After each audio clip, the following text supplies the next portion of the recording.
Hi, my name's Lee Matthews and I'm a physiotherapist, and this is Pilates Rehab Relax. And today I'm going to guide you through a 10-minute Pilates routine that's going to be in a position called 4-point kneeling. So that's like a crawling position. I'm going to use my exercise mat. I would say that if you don't like using the floor, then by all means do them laying on your bed. Not everyone likes crawling. Some people have got dodgy knees. Some people don't like putting their weight through their arms because they've got problems with their wrist or shoulder. So this might not be the routine for everyone. And if you prefer doing it in other positions, maybe focus on one of the routines in either seated or laying. Again, I'll put some links up above so you can click on some other stuff. But we've got 10 minutes. I better stop the chit chat and get started. So what we're looking for our start position is our knees to be directly underneath the hips, so about a 90-degree angle there. And we're looking for our shoulders so they're directly over the top of the hands. Ideally, we should have a nice long neck and wide shoulder blades. So you don't sag down between the shoulder blades. We should stay nice and straight there. And again, you might even tilt the pelvis back and forwards until you find that nice neutral position. It might even be handy to do this next to a big mirror so you can see what position you're in there. The ideal starting position is that 90-90 angle at the shoulders and the hips. You can lighten the load on the arms by just bringing the weight back slightly there. So work with what's right for you. I want you to be comfortable with this routine. And again, you might just do a couple of repetitions, you might do all of them. So first of all, let your tummy just hang down. And even I've got a tummy there. And what I'm now going to try and do is just try and draw up where the tummy button is towards the ceiling. So I'm not scooping up the whole belly, it's just this bit down where the tummy is, and I'm just trying to draw that up slightly, like I'm trying to do up a tight pair of trousers, and then relax. So to begin with, we just practice engaging that core. Hold for a few seconds and then relax and let the tummy sag down. And again, scoop that tummy up between the belly button and the pubic bone. Hold for a few seconds. It's a bit like you're trying to do up a tight pair of trousers. And then relax. And again.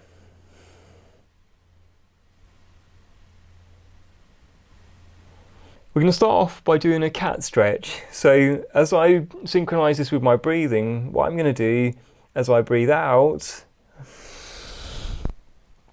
I'm going to curl my bottom underneath me and try and look underneath me. And then as I breathe in, up in front of me, and I poke my bottom out. So again, as we breathe out, and then as we breathe in, so you keep on going at your pace.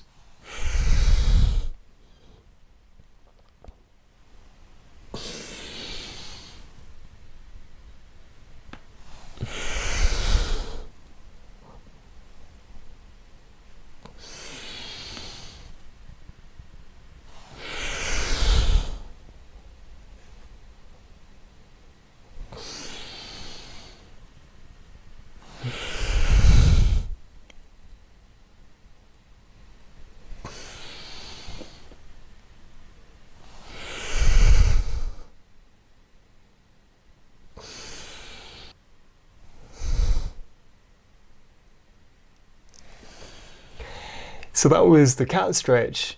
We're now going to move on to do an exercise called swimming, and we're going to do the legs component of that exercise. So again, find that nice start position. So you've got a nice flat back, wide shoulders and a long neck. Again, find that position with your arms and legs that's convenient for you. We'll engage the core muscle, draw our legs slightly over to one side. So I'm going to bring my weight just slightly over one side more than the other. And then I'm going to bring one leg out and behind me. So it's a nice straight leg, my back remains straight the whole way through, so I'm not hitching up at the back, I keep nice and level, so that tray of drinks remains completely still, and then back down again, and then the same on the opposite leg. Now if that's too much for you, the easier version would be to keep the foot on the floor. It's a bit like a runner on the starter's blocks, and then the same on the opposite side. So I'll leave it down to you to pick which variation's right for you, but I'll do the slightly more advanced swimmer's legs. So up and away. And again, at your own pace, engage the core, bring that leg out and away from you. And again, you can even try and synchronize that with your breathing. So again, outward breath, and then back in.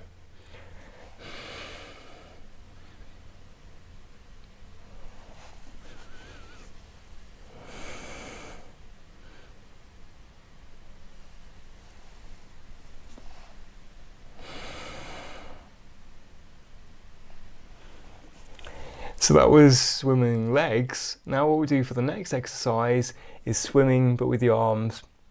So again, if you're struggling with your arms, don't forget you can just offload by bringing the weight over your heels there. But if you're comfortable, stay with that nice 90-degree angle at both the hips and the shoulders. So swimming arms, exactly the same thing as what we've just done with the legs. So again, engage the core muscle, bring the weight slightly over to one hand, and on the opposite side, trying to lift that arm up in front of you, and then back down, and then the same on the opposite side. And a bit like what we did with the legs, if you struggle with that, the easier version would just be to place the arm out in front of you, sliding the hand along the mat slightly. So here we go, let's get started. You pick the right one for you again. So engage the core, transfer the weight over slightly to one side, bringing the hand up in front of you, keeping that nice long neck and those wide shoulder blades. And you work at a pace that's right for you. And remember, you can even synchronize it with your breathing.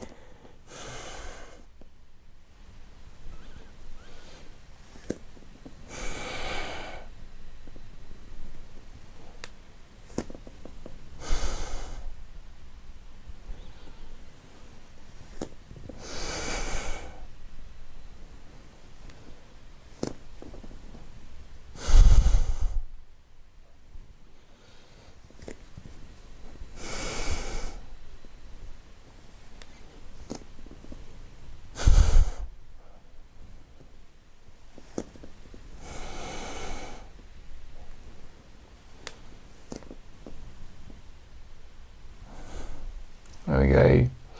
And for the last of our exercises, we're going to do a movement called threading the needle. So again, start yourself in that good position, nice straight back. You've still got that tray of drinks balanced between your collarbones and the nice long neck. So with threading the needle, you're going to lift one of your hands up and pop it through the gap on the other side there. So it's a twisting exercise. And obviously your tray of drinks isn't going to stay on your back if you do that. And then back to the start. And then the same on the opposite side. Now, if that's easy, the slightly more advanced version would be to bring the hand underneath you and then up to the ceiling and then back down.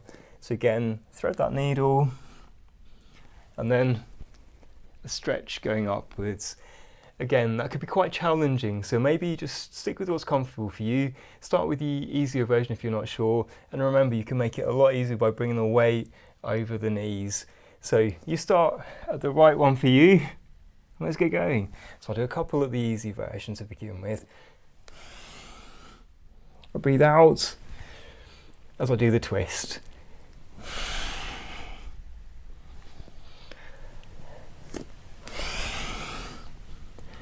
And the slightly more challenging version.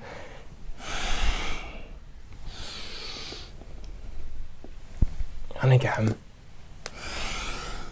Breathing out and breathing in.